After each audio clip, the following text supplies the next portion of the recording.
prayer that has no words. It's simply a meditative prayer where we become aware of a presence around us and in the silence.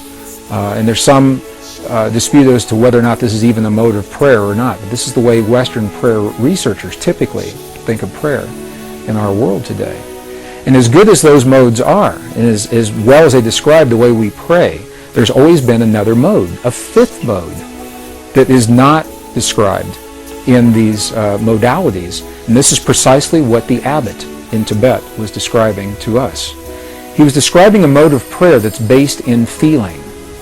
And he said we must feel the feeling as if the prayer has already been answered.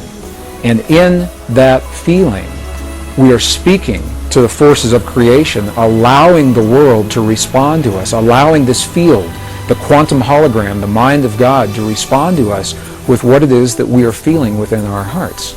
This mode of prayer invites us to feel as if we are participating in that peace, just as John Wheeler suggested, that we are part of all that we see. And as we feel the peace in our world or the healing in the bodies of our loved ones, we're actually empowering the field to mirror that back to us in a way that will bring those changes about in our lives and in our world. Well, this is precisely what the abbot was saying to us in the monastery in Tibet. In the early 1990s, I had the opportunity to see this mode of prayer, this feeling-based prayer, enacted in a real-time situation. And I'd like to share the story because it perhaps best describes what otherwise is a nebulous concept regarding precisely how feeling-based prayer works in our lives. During the 1990s, early 1990s, the desert Southwest was experiencing one of the worst droughts in history.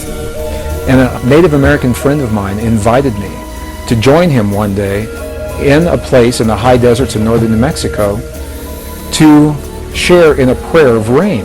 He didn't have to ask me twice. I said, "You bet, I'd love to participate and see what this prayer is all about."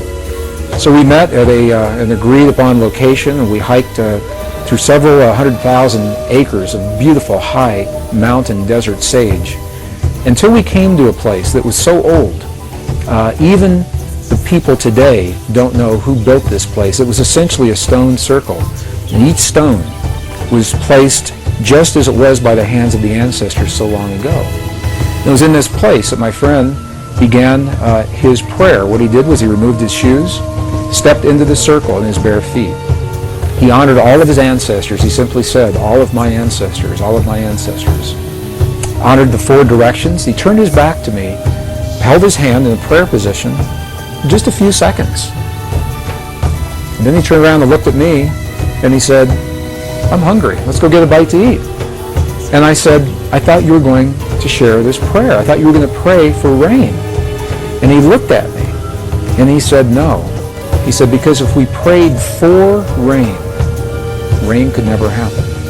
Because the moment you pray for something to occur, you've just acknowledged that it does not exist in that moment."